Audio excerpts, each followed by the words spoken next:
September 15 தான் நான் வந்தேன். வந்தவுடனே இபி பில் வந்து அவங்க கட்டாமல் விட்டுருந்தாங்க போல இருக்குது. ஓகே எனக்கு 15th கட்டணும்னாங்க. நான் போய் கட்டிட்டேன். ஸோ நெக்ஸ்ட் 2 months கழிச்சு அப்போ 15th வரைக்கும் டேட் இருக்குல்லன்னு சொல்லிட்டு 8th பார்க்குறேன். 8th வந்து எனக்கு வீட்டில் வந்து பவர் சப்ளை கட் ஆயிடுச்சு. உடனே இபி ஆஃபீஸ்க்கு ஃபோன் பண்ணால் உங்களுக்கு டியூ டேட் நேற்றே முடிஞ்சிருச்சுன்னாங்க. ஏன்னா மேம் ஆக்சுவலாக ஒரு பவர் சப்ளைன்னு அவங்க கொடுக்குறாங்கன்னா ரீடிங் எடுக்கிறாங்கன்னா இப்போ அந்த மந்த் 2 monthsக்கு ஒன்ஸ் 1 to 10 அந்த டேட்டுக்குள்ளே தான் எடுப்பாங்க. அப்புறம் டியூ டேட் வந்து 2 daysக்கு அப்புறம் ஃபைனோட கேட்பாங்க. இன்னும் 8th சொல்லிட்டீங்கன்னு. ஸோ பயந்துட்டு என்ன பண்ணேன், இந்த February 1 பில்லை வந்து நான் தேடிட்டே இருக்கிறேன்.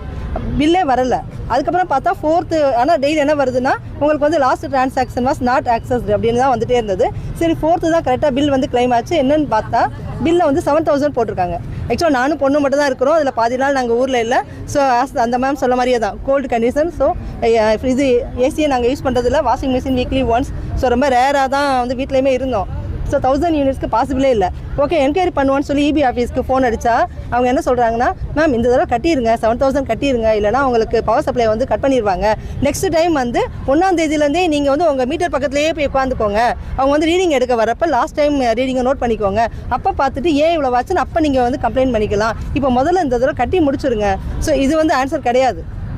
சரியா? ஸோ இது எப்படி வந்து ஒரு ஆன்சர் ஆகும்? என்கொயரிக்கு வந்து this is not the answer. இந்த ப்ராப்ளம் நான் மட்டுமே ஃபேஸ் பண்ணல. இவங்க சொன்ன மாதிரி தான் இங்கே half of the houses ஒரு 1000 houses மேலே வந்து இங்கே இந்த ப்ராப்ளம் ஃபேஸ் பண்ணுறாங்க. அசோசியேஷன்லேயே நாங்கள் கம்ப்ளைண்ட் பண்ணியிருக்கோம். அவங்க எந்த ஸ்டெப் எங்களுக்கு எடுக்கிற மாதிரி தெரியல. ஸோ அதனால தான் நாங்கள் வந்து உங்கள் மீடியா முன்னாடி இதை ரெப்ரசென்ட் பண்ணுறோம். என்னோட இதில் வந்து நான் லாஸ்ட் இயர் டிரான்சாக்ஷன் ஃபுல்லாகவே ஓனர்கிட்ட கேட்டு வாங்கிட்டேன். ஸோ 1000 to 2000க்கு மேலே கூடவே இல்லை. அதுக்குள்ளேயே தான் வந்திருக்கு. ஸோ எனக்குமே லாஸ்ட் டைம் வந்து 1700 இருந்தது. செகண்ட் டைம் 1500 கட்டினேன். இந்த தடவை 7000. அது அப்படி யூனிஃபார்மாக எங்களுக்கு எனக்கு 20 ஹவுசஸேவும் நான் என்கொயர் பண்ணதுலேயும் கரெக்டாக 7051 சேம் நம்பரை அப்படி போட்டு விட்டாங்க போல இருக்குது. ஸோ இவங்க சொல்கிற மாதிரி ஏதோ ஒரு லேடியோ யாரோ ஒரு ஒர்க்கர் வந்து தப்பு பண்ணியிருந்தாங்கன்னா அவங்க மேலே ஆக்ஷன் எடுங்க. எல்லா ஃபைனையும் அவங்கள கட்ட சொல்லுங்கள். இது எங்களோட ஃபால்ட்டு கிடையாது. அதை யூஸ் பண்ணாத கன்சியூமர்ஸுக்கு வந்து நாங்கள் வந்து அதுக்கு வந்து பொறுப்பு எடுக்க முடியாது. We are not responsible. The consumers are not responsible. Monthly 2000 தான் வரும். இப்போ வந்து 7000 வந்திருக்கு. அதாவது 2 monthsக்கு தான் சொல்கிறேன் நான்.